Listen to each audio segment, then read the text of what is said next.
You seem distant lately, Brenda, I remarked, trying to sound casual as I flipped through the pages of a book.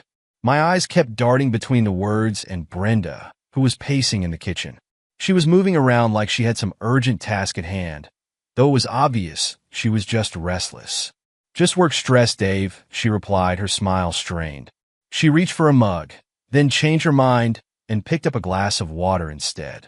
Her voice carried an edge that hadn't been there before. You know how it is? Deadlines, meetings, the usual. I watched as she took a sip, her eyes never meeting mine. Yeah, I get that. I nodded slowly, setting the book aside. But it feels like more than that. You haven't been yourself lately. Brenda's grip on the glass tightened slightly, but she forced another smile. It's nothing really. Just a busy week, that's all. She turned away, opening the fridge and pretending to look for something inside. I stood up, walking over to the kitchen counter. Come on, Brenda. You're pacing the kitchen like a caged animal. If something's bothering you, we should talk about it. What do you want me to say, Dave? Her voice was sharp now, frustration bubbling to the surface. She slammed the fridge door shut, the bottles inside rattling from the force. I'm tired, okay? Work has been hell, and I just need some space to breathe. Her sudden outburst caught me off guard. Brenda was usually the calm one, always in control. All right, I said, holding up my hands in surrender. I didn't mean to push. I just want to make sure you're okay.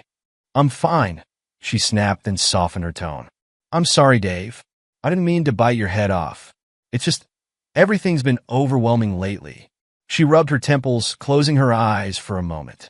I could see the tension in her shoulders, the way she was carrying the weight of something unspoken.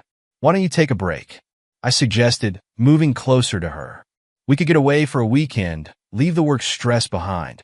Just the two of us. Brenda opened her eyes and looked at me, her expression conflicted. That sounds nice, she admitted, her voice softening. But I can't. Not right now. There's too much going on at the office. I sighed, leaning against the counter. Okay, but if you change your mind, just let me know. I miss spending time with you, Brenda. She nodded, her gaze dropping to the floor. I miss it too, she whispered, but there was something in her tone that made my heart sink. The conversation ended there, and Brenda busied herself with cleaning up the already spotless kitchen. I stood there for a moment, watching her go through the motions, her mind clearly elsewhere. I wanted to reach out, to pull her into my arms and make everything right again, but something held me back. There was a wall between us now, one I couldn't quite see but could definitely feel. Later that night, as we got ready for bed, I noticed how Brenda avoided looking at me. She kept her eyes down, her movements mechanical as she slipped under the covers. I tried to initiate a conversation, but she responded with monosyllables, her mind clearly preoccupied. You're still thinking about work? I asked, lying down beside her. I reached out to touch her arm, but she flinched slightly before relaxing. Yeah, it's just a lot right now, she replied, turning on her side to face away from me. I just need to sleep, Dave. Can we talk in the morning? Sure, I murmured, though I knew we wouldn't. I watched the back of her head for a long time, listening to the sound of her breathing as it slowly evened out. I wanted to believe that it was just work stress, that everything would be fine once she got through this rough patch. But a small voice in the back of my mind wouldn't stop nagging at me, telling me something was wrong, something more than just work. The next day, as I was leaving for work, I noticed Brenda had left her phone on the kitchen counter. It was unusual. She was usually glued to it, even when she didn't need to be. I hesitated, then picked it up, telling myself I was just going to put it in her purse. But as I held it, the screen lit up with a notification. A message. I couldn't see the full name, just the initial M. My heart pounded as I stared at the screen, the urge to swipe and read overwhelming. But before I could make a decision, I heard Brenda coming down the stairs. I quickly put the phone back on the counter and grabbed my keys. She entered the kitchen, her hair still damp from the shower, and smiled at me, the first genuine smile I'd seen from her in days. Heading out early? She asked, picking up her phone without even glancing at it. Yeah, I replied, trying to keep my tone light. Got a meeting first thing? What about you? Any big cases today? She shrugged, slipping the phone into her purse.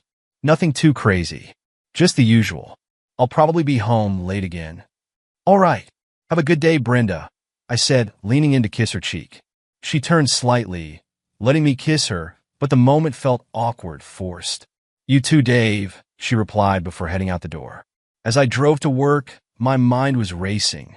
The message, the way she'd been acting, the way she'd avoided any real conversation. All of it was adding up to something I didn't want to face. I tried to focus on the road, on the day ahead, but the nagging feeling in my gut wouldn't go away. The day dragged on, my concentration shot. By the time I got home, it was late, and the house was dark. Brenda wasn't home yet, as she'd said, but it felt different, emptier than usual. I poured myself a drink and sat down on the couch, staring at the clock as the minutes ticked by. When Brenda finally walked in, it was past midnight. She looked exhausted, her makeup smudged, her hair slightly disheveled. Long day? I asked, trying to keep my tone neutral. Yeah, she sighed, kicking off her shoes and heading straight for the bedroom. I'm beat. I'm just going to crash. I watched her go, my drink untouched. Something was definitely wrong, and I couldn't ignore it any longer. I set down the glass and followed her to the bedroom, determined to get some answers. Brenda, I called as she pulled off her clothes, leaving them in a heap on the floor. We need to talk. She paused, her back to me, then turned around slowly. What is it, Dave? She asked, her voice tired, almost defeated. I don't know what's going on with you, but it's not just work. You're distant. You're avoiding me, and I can't keep pretending everything is okay. She looked at me for a long moment, her eyes searching mine. Then she sighed, running a hand through her hair. Dave, I'm going through something right now, and I need space. It's not about you. I just need to figure some things out. What things? I pressed, my heart pounding. Is there someone else? She stared at me, her face unreadable. No, she said finally, but there was something in her voice that didn't convince me. Just give me time, okay? I wanted to believe her, to trust that she was telling the truth. But as I watched her climb into bed and turn away from me, that nagging doubt only grew stronger. Something was off, and I was afraid of what I might find if I dug deeper. But I knew I couldn't ignore it any longer. Something had to give. The days following my conversation with Brenda were filled with a sense of unease that gnawed at me constantly. She moved through the house with an air of normalcy, but I noticed the subtle changes. The way she avoided my gaze, the extra time she spent on her phone, and the late-night showers that seemed to last longer than usual. I began to watch her more closely, piecing together the fragments of her behavior that I had previously brushed aside. She was careful, but I was patient, waiting for the right moment to uncover whatever it was she was hiding. I didn't want to believe it, but the evidence was piling up in my mind, leading me to a conclusion I wasn't ready to face. One evening, Brenda left for what she claimed was a work dinner. She had thrown on a sleek dress, applied her makeup with meticulous care, and left with a quick peck on my cheek that felt more like a routine obligation than an affectionate gesture.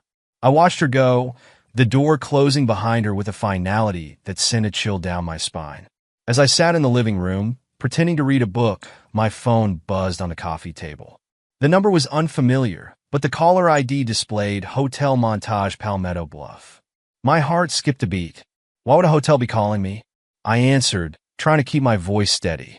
Hello? Is this Mr. David Carter? The voice on the other end was calm, professional, but there was an underlying urgency that made me sit up straighter. Yes, this is David Carter. Who's this? I replied, frowning as I turned down the TV. I'm the manager of the Hotel Montage Palmetto Bluff, the man began, his tone growing more cautious.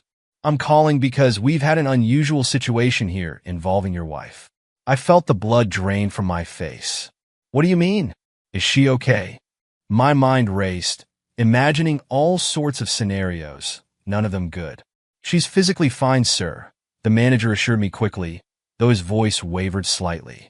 But we found her in a compromising position with another man in one of our penthouse suites. They're stuck. Stuck? How the hell are they stuck? My voice rose, confusion mingling with the anger that was bubbling up inside me. There was a pause, and when the manager spoke again, his tone was hushed, as if he was afraid of how I might react. They're chained together, sir. Handcuffed, actually. We believe it was consensual, but They can't seem to unlock themselves. For a moment, I couldn't speak. My mind was reeling, trying to process what I was hearing. Who's the man? I finally managed to ask, though I wasn't sure I wanted to know the answer. Another long pause, and then the manager's voice came through the line, hesitant and almost apologetic. We checked his ID. I think it's your brother, Mr. Carter. The phone nearly slipped from my grasp as the full weight of the situation hit me. My brother? My own flesh and blood? Rage surged through me, hot and blinding. I had been suspicious of Brenda, but this was beyond anything I could have imagined. My mind went numb for a split second as the reality of what I had just heard sank in. Then, the shock gave way to a surge of anger so powerful that I had to bite down on my lip to keep from roaring. My brother, my wife, together. The thought alone was enough to send me over the edge. I'll be there in 20 minutes, I said, my voice eerily calm despite the storm brewing inside me. Don't let them leave. I hung up without waiting for a response, the phone trembling in my hand. My thoughts were a chaotic mess, jumping from disbelief to fury to a dark, vengeful satisfaction. They thought they could betray me? Humiliate me? They had no idea what was coming. I snatched my keys off the counter and stormed out of the house, barely registering the slam of the door behind me. The drive to the Hotel Montage Palmetto Bluff was a blur. My mind raced, replaying every interaction I'd had with Brenda and my brother over the past few months. How long had this been going on? How could I have been so blind? As I neared the Hotel Montage Palmetto Bluff, my heart pounded so loudly I could hear it in my ears. I didn't know what I would do when I saw them, but I knew I wanted them to suffer. They had already stripped me of my dignity. Now it was their turn. When I arrived at the hotel, I parked haphazardly and practically ran to the front desk. The manager, a middle-aged man with a nervous expression, was waiting for me. He didn't need to ask who I was. His face pale and nervous. He gestured toward the elevator, and I followed, the silence between us heavy with tension. Mr. Carter, thank you for coming so quickly, he said, his voice low as if he were trying to keep the situation discreet. If you'll follow me, I'll take you to the suite. I nodded curtly, following him to the elevator. The elevator ride was agonizingly slow. As the numbers ticked up, I felt the rage simmering beneath the surface, threatening to boil over. The manager stole a glance at me, his brow furrowed with concern. Mr. Carter, he began hesitantly. Are you sure you want to do this? Sometimes it's better to open the door. I cut him off, my tone brooking no argument. The elevator doors opened, and we stepped out onto the plush carpeted floor of the penthouse suite. The manager hesitated, his hand on the doorknob, before finally pushing it open. The door swung open slowly, revealing the scene inside. Brenda and Mark were on the bed, fully naked, their wrists bound together by steel chains. The look of sheer terror on Brenda's face when she saw me standing in the doorway was priceless. Oh shit, this is so embarrassing. I told him not to satisfy his fantasy in this way. She gasped, instinctively grabbing the sheets to cover herself, as if that could undo what I was seeing. Dave, I can explain. I smirked and interrupted.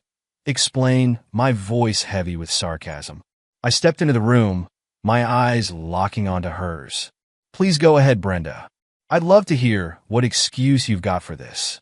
Mark, usually so smug and self-assured, looked like a cornered animal. He couldn't meet my gaze, his eyes darting around the room as if searching for an escape that wasn't there. Dave, I'm sorry, man. It's not what it looks like. Oh, it's exactly what it looks like, I spat, pulling my phone from my pocket. With a flick of my thumb, I opened the camera and started recording, the lens capturing their guilty faces in crisp detail. Smile for the camera. Brenda's face drained of all color as the reality of what I was doing hit her. Dave, no. Please don't do this. Her voice cracked, and she reached out with her free hand, her fingers trembling. But her pleas only fueled the fire inside me. I had trusted her, loved her, built a life with her, and she had thrown it all away for this. I ignored her, my focus shifting to the phone as I scrolled through my contacts. First, I dialed our parents. They deserved to know what kind of people their children had become. The phone rang twice before my mother's voice came on the line, cheerful and unsuspecting. "Hi, Dave. How are you?" "Mom," I said, my voice cold as ice. "I'm sending you a location. I want you guys to come see what Brenda and Mark have been up to." "What are you talking about, Dave?" she asked, confusion evident in her tone. "Just come, Mom," I replied curtly, ending the call before she could ask any more questions. My hand shook with a mix of adrenaline and satisfaction as I watched the little progress bar fill up on the screen. Next, I called Mark's wife, Jessica. Then everyone to come and see this drama. "They will be soon here." I stood there, the phone heavy in my hand, the room eerily quiet save for the muffled sobs coming from Brenda. She had curled up on the bed, clutching the sheets to her chest, her shoulders shaking with each ragged breath. "Dave," she whimpered, her voice barely audible, "please don't ruin us like this. We made a mistake, but we can fix it.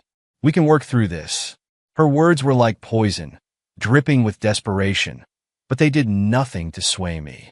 I stared at her, at the woman I had once loved, and felt nothing but a cold, hollow emptiness. "You already ruined everything," I said quietly, my voice devoid of emotion. "This is just the consequence." Mark tried to speak, but I silenced him with a glare so fierce that he immediately shrank back. I wasn't interested in anything he had to say. He had crossed the line, and there was no coming back from that. "You both made your choices," I continued, stepping back toward the door. "Now you get to live with them." I turned without another word and walked out, leaving them to their misery. As I exited the suite, the manager stood there, awkwardly avoiding my gaze. I didn't care. I didn't care about anything anymore. The only thing that mattered was that they knew, everyone knew, what they had done. And that was just the beginning. The room was a ticking bomb of tension as we waited. Brenda and Mark, still chained together, were a pitiful sight on the bed. They couldn't even look at me, their eyes glued to the floor in shame. I stood by the window, my back turned to them, staring out at the sprawling city lights. My heart pounded, but it wasn't from fear or sadness.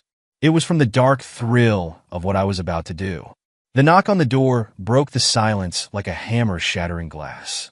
I turned slowly, my face unreadable, and muttered under my breath, "Showtime." I crossed the room with deliberate steps, each one echoing in the tense silence.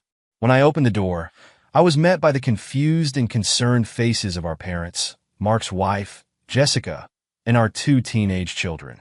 They had no idea what they were about to walk into. "Dave, what's going on?" my father asked, his brows furrowed in confusion. Without a word, I stepped aside, revealing the scene inside. The collective gasp that filled the hallway was like music to my ears. My mother's hand shot up to cover her mouth, Jessica's face drained of color, and my children, my poor children, stood there, frozen in shock, unable to process what they were seeing.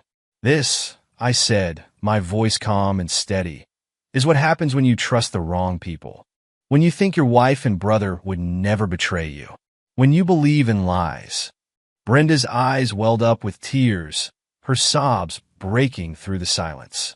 She clutched the sheets around her, desperate to cover herself. "Please, Dave, don't do this in front of the kids." I met her desperate gaze with cold indifference. "You should have thought about that before you decided to fulfill his fantasies," I replied, my voice cutting through her sobs like a knife. "You should have thought about what it would do to our family." Jessica stepped forward, her face a mix of rage and heartbreak. "How could you, Mark?" she whispered, her voice trembling. "How could you do this to me? To us?" Mark, ever the coward, couldn't meet her gaze. "I'm sorry, Jessica," he mumbled barely above a whisper. "It was a mistake, a stupid mistake. I never meant to hurt you." Jessica recoiled, as if his words were a physical blow. "A mistake," she repeated, her voice rising in anger. "A mistake is forgetting to take out the trash, not betraying your wife and brother in the worst way possible." The tension in the room was unbearable, every word like a fresh wound. My parents stood in stunned silence, their minds struggling to process the scene before them. My father, always the voice of reason, finally spoke, his voice heavy with concern. "Dave, son, are you sure this is the way to handle this?" I looked him in the eye, my resolve unwavering. "Dad, they made their choices. Now, they have to face the consequences. They didn't think about the damage they were doing when they decided to do this. So why should I protect them now? My mother, her voice trembling with emotion, turned to Brenda. How could you, Brenda? After everything Dave has done for you, for our family? Brenda broke down, her tears flowing freely now. I'm sorry. I know I messed up. I know I hurt everyone, but I never wanted this to happen. I don't know why I did it. Her desperate confession hung in the air, but it did nothing to soften the fury that had taken hold of me. You don't know why? I repeated, my voice laced with bitterness. Maybe because you're selfish. Maybe because you're a coward who couldn't face your problems head on.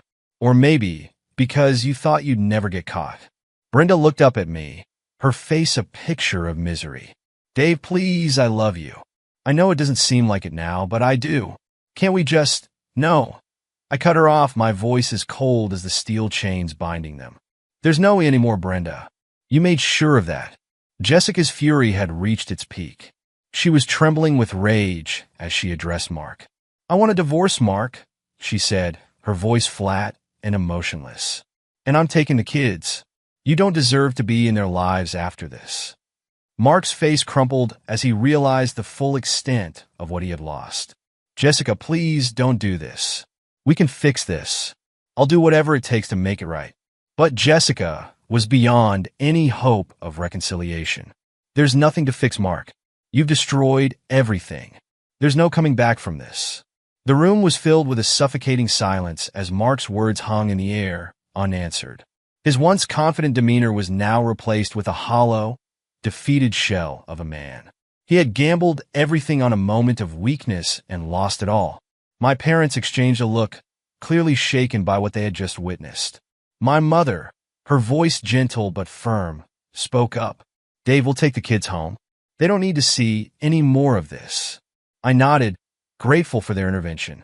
Thank you, Mom. Please take care of them.